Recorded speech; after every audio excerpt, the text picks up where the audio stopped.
How's it going, everybody? I am out here getting ready to install some drip irrigation, and I have 18 various planting holes that I need to put some irrigation on.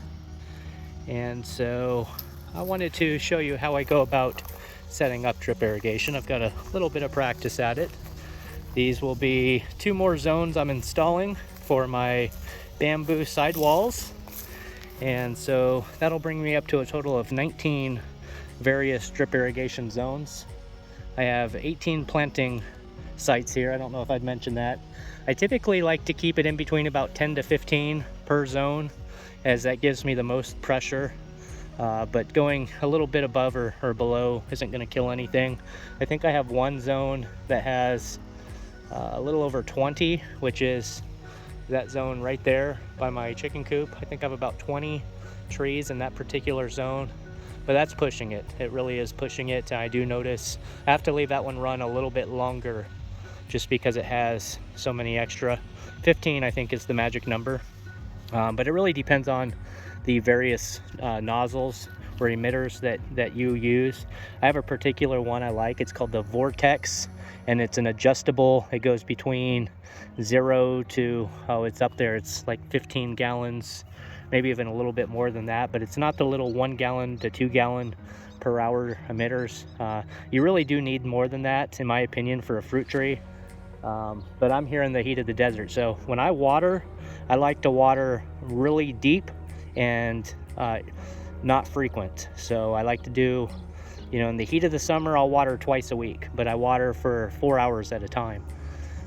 So that gives a really deep watering, but it's not as frequent. So, that's just how I like to water my trees. And so bamboo's a little different because they're not going to have as deep of roots as, say, a fruit tree would. So they're going to be a much shallower root system.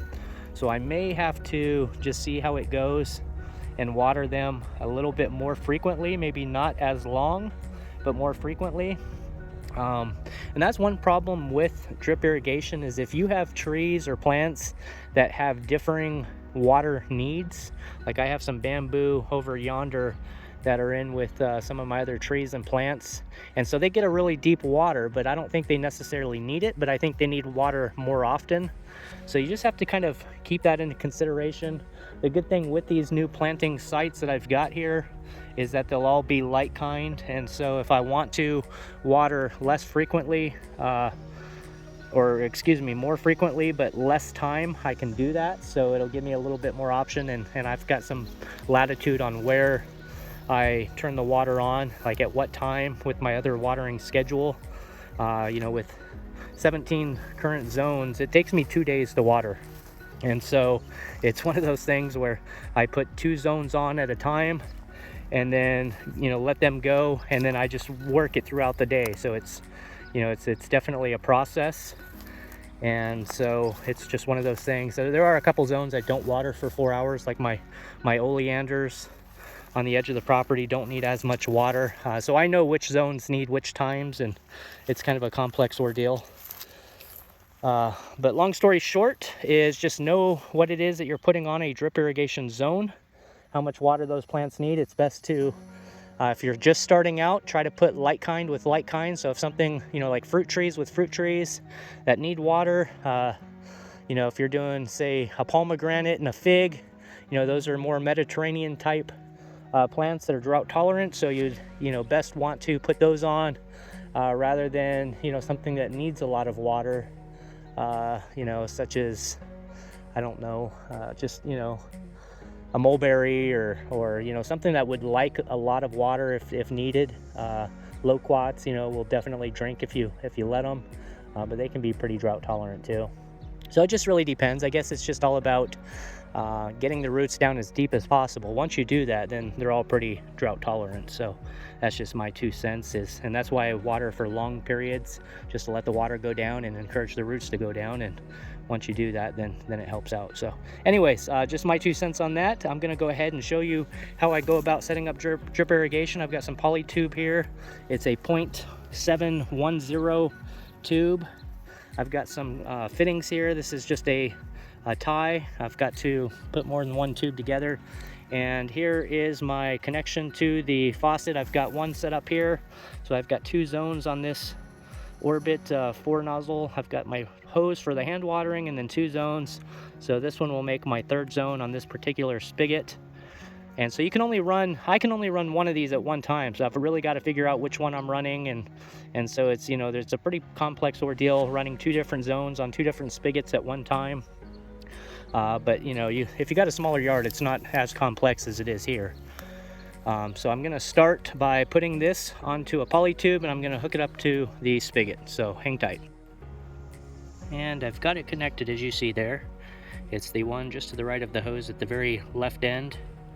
One quick tip I just want to mention, if you haven't done drip irrigation before, as in the past I've done some, and I've just buried them underneath my mulch layer, which is about, in certain areas, about 4 to 5 inches deep. The problem with burying it in the mulch and not burying it in ground is that it will eventually come up, especially as your mulch layer begins to break down. I'm continuously, like on this one right here, that one's been in there for a number of years. You can see here, I've got a mound where I've pretty much buried it, but then it peaks up in certain areas. Let me see if I can find a spot where that happens. Like right here, you can see, here's a different one, but you can see it peaking up. And so I always have to continuously battle it, especially with our sun here in the desert. It is a very deteriorating heat. It breaks, you know, plastic down, the poly tubes. They actually can take quite a bit of punishment, but the lifespan is not going to be as long if they're, you know, facing the sunlight or having to battle sunlight. So I always do try to keep them buried, but when I bury them, they peak back up in certain areas. Let me show you a different spot. Here I am over on my side section. I've got some oleander here, and I'm over here by my Elaeagnus, and you can see that here's another spot where the drip irrigation line is surfaced. It's not completely surfaced. Some of them are more pronounced, where they actually are kind of like a, you know, camel's hump, where it actually humps up into the air, and you really got to you know, get like a stake and some of those like garden stakes or staples, and pull back the mulch from the area and then staple it down and remulch it, but it doesn't ever seem to last. So it's, in my opinion, after doing this, it's better to bury them. And you know, it doesn't have to be deep. I've buried them 6 inches before, but if you just bury them a couple inches, 2 or 3 inches, it holds it. The only problem with that is when you need to make repairs, it's very difficult to find them, and so you spend half your time just trying to relocate the poly tube and, you know, make your repair that way. So it does make repairs more difficult when they're buried, but on the flip side, it will prolong the life, and it's going to you know, just be a lot more convenient for you that you're not having to continuously combat it and rebury it. So just something to consider. I've got this one laid out, and so I've got it going in the general area that I want it to travel in. Having something heavy here, such as bricks, to more or less hold the tube in place while you're making its route is going to be very beneficial. And so, as I suspected, this one wasn't quite long enough, but I've probably got, another 50 feet or so to go. So I'm gonna have to couple this end with another poly tube I've got and connect them together. And so I'll show you once I've got that done. However, in my opinion, it's best to try to get the poly tube as close to the planting sites as possible. And so here I've got, you can see here's a planting site with the berm, and I've got the poly tube maybe about 1 foot away.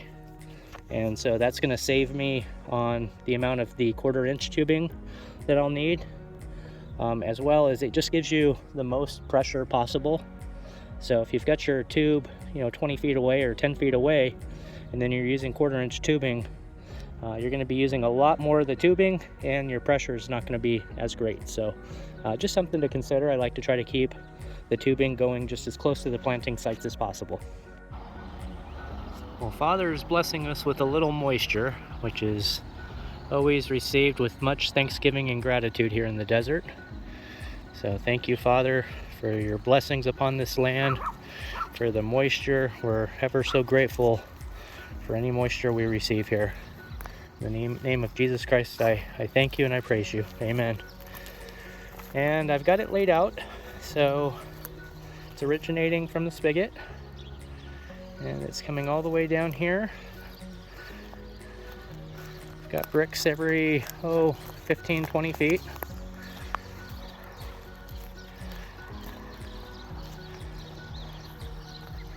Here's where I tied in with a little coupler right here. And these are just all compression fit, so you just push in the poly tube into the fitting itself, and it just, once you put pressure on, it expands the tube, and then it fits it, secures it into place. So it's really easy to work with. It's not anything like the plastic or just a standard Schedule C or anything like that, where you have to glue and prime and glue. It's nothing like that. It's all just compression fit, so it makes it really easy to work with. And coming all the way down, I had some stuff here at the end of my neighbors gave me some goodies. They gave me some of their food scraps, so I went ahead and put the bags on the other side of the fence. I hooked them up with a dozen eggs for their effort, so they seem to really enjoy my eggs. And so here it is at the end. This is planting hole 18. I had a little, it was like a cart that I hardly ever used, and I just had it sitting in this corner. It's been sitting there for years and years. And so I kind of cleaned the area up. I had some old terracotta pots and stuff like that, and I moved those. And so I'm actually thinking I could probably go ahead and get 2 more planting sites here. So I'm gonna end up having 20 bamboo on this zone, but that's okay. I think I'm just gonna go ahead and set the emitters to, like, I don't know, 3 gallons, just a very low emission, and then I'll just run them for an hour or so a few times a week and just see how that goes. But I got to make a couple more planting holes here, just to I just don't want to see this barn anymore, and their house over there is pretty nice and well kept and everything, so no worries with that. But I just want privacy back here, and the mesquites do an okay job, but I mean, they're not, and I've got gaps. I've got a mulberry tree there and stuff, so, but the bamboo is going to do a really good job, and so I just want to get it going. Let me show you the emitters that I've got here. Okay, these are the emitters. They're by Dig. They're the 360-degree adjustable sprayer on the spike. And I used to be able to buy these in the big box stores, but they switched over from Dig to Rainbird. So the poly tube and all that stuff that I just got is all Rainbird. But this Dig, Rainbird doesn't make the emitters like this. And so this just has a really nice flow. The top right here, I'm adjusting it. And so I actually have to go on to homedepot.com, and I buy these in the 25 pack. I think they're about $1 a piece, so they're about $25 a pack, but I really stock up on them. I used to have a problem with my pit bull chewing these up, and so I was replacing them quite often. He's since quit doing that, so I'm very grateful and thankful for that. But these are, you really need emitters because they go bad, they get clogged up with calcium and stuff like that, and so over time you do have to replace these. These are what you're going to be replacing more often than anything else, are the emitters. And so you could play around and work, but these will cover everything. And they go up, I don't know what the flow rate on these are, but it's quite a bit. I'm thinking like 10 to 15 gallons per hour is tops. So if you got something that really needs a good drink, these things do really well. And then you can, depending on your tree and the size, you can put, like, I've got some trees where I've got 2 or 3 of these, going around the perimeter. And so you can put more than 1 emitter per thing. It just depends on what you've got. And then over time, you could always add more to it. So, the larger the tree, the larger the drip zone, the more emitters. And then over time, you have to move these back away from the drip line as well. So, you're constantly working on these year after year and moving these further away from where they were previously, and you always want them at the drip line or a little bit out. so that way the roots are going out. So that's just another tip that I want to give to you, is you can add more than one of these if need be, but if you find a good emitter like this that gives you a really good flow rate, then you can actually reduce it to where, and these like, it's kind of like a water fountain, and they go quite far too. So I should show you one in action, but it's a really good flow. It's a Vortex 360 degree, and it's by the Dig, and this is the best one I've seen. And they're hard to come by now, so you have to get them online. You don't find them in the stores anymore. So anyways, there's my 2 cents on that. All right, you're gonna need some kind of a hole punch for the polytube itself. I've had this tool for a number of years now, and it works great. All you really want to do, here's the first planting site. You just want to make sure, you see where that's coming out like that? You just want to make sure that's on the right side of the tube itself. And so it's really hard to do this one-handed, but you want to make sure the tube's all the way up in it, and then once it's in, you just punch the hole, but just make sure it's oriented on the right side. Okay, whoa, whoa, whoa. I pressurized the tube just to make sure that it held water and it wasn't leaking at the end cap, and so just keep that in mind when you go to punch that first hole. You're gonna get a little bit of kickback there. But that's where my hole is. So on the emitter itself, if it's got these little male connection pieces, that's what you're gonna use to plug into the poly tube into the 1/4 inch tubing. So you're gonna wanna take that off. It just pulls right off. And there's the piece right there. And so I'm gonna get my 1/4 inch tube and connect it up. Okay, so I've got the male connector onto the 1/4 inch tube. You just want to go ahead and find the hole, and you just push it in. You'll hear it click in. So it just clicked into the poly tube. I've got all my little puppies around me now, so I might get a little overrun here. What are you guys doing? Hey, buddy. Oh, I even got Gringo here. Hey, Gringo. What's up, buddy? Okay. Let me stand up so I'm not overran. And then so once you've got your tube connected to the 1/4 inch tube to the poly tube, you're just going to want to run the tubing out. And I always make sure I give it a liberal amount, because in the future, remember what I said, you want to move it away from the plant, and so give it some extra 1/4 inch tube. And then what you can do is you can just kind of coil it. And I always hide the 1/4 inch tube underneath the mulch layer. And so that's going to be a pretty liberal amount. See where I've got my hand? That's where I'm going to cut it. Okay, so I just cut it. As you can see, that's about 2.5 feet, whereas the tube's only about a foot away from the plant site. So I'll just coil it like this, and then I'll put my little emitter on. So maybe I'll make a part 2 on this and just show you how I go about burying it and everything else. But that's going to show you how I go about installing the tube. And so you can see it's right into the center of this, and I've got plenty of play, so I can move this wherever I need to. I could bring it way out here, so it's nice to have that flexibility. So if you can spare a little extra 1/4 inch tube, a good foot or 2 feet or whatever the case may be, you'll appreciate that a few years down the road where you need to make adjustments. Okay, I'm going to go ahead and finish up the other 19. One thing I just wanted to really drive home, when you're doing this 1/4 inch, when you're installing it to the poly tube itself, make sure that it is right on the side of the poly tube. You don't want it on the top. You really want to make sure it's a nice horizontal fit, because if it's on the top of the tube, it's not going to give as much pressure, or you might have some issues. Sorry, my dogs are bombarding me again here, but you really want to make sure it's right on the side of the tube. So just make sure when you're piercing that tube that it's a nice direct horizontal fit. So that's just one thing to take into consideration. But I'll finish up the rest of these, and then I'll show you the finished product, and I'll make a part 2 on burying, how I go about burying the drip zone. All right, I have them all set up here. So I'm gonna have 20 total on this zone. And so now that I've got them all installed, I'm gonna go ahead and turn it on and just make sure I don't have any leaks. Make sure it can pressurize, no problem. And then I'll go ahead, and I've got all the emitters in the off position, I believe.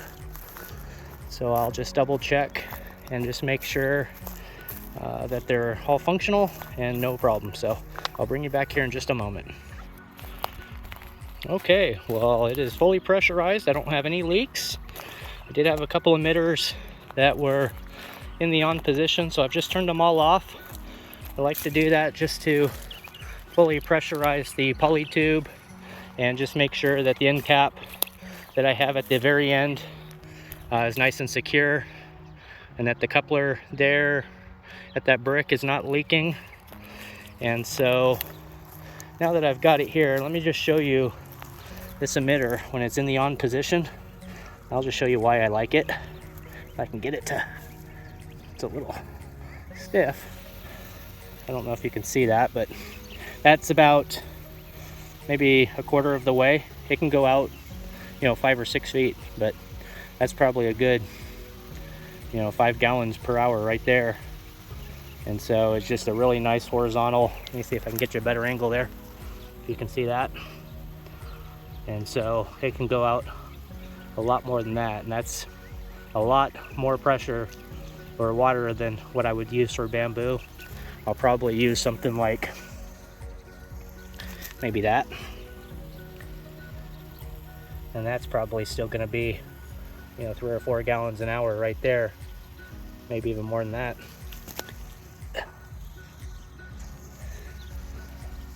That would be more along the lines of about 2 gallons an hour.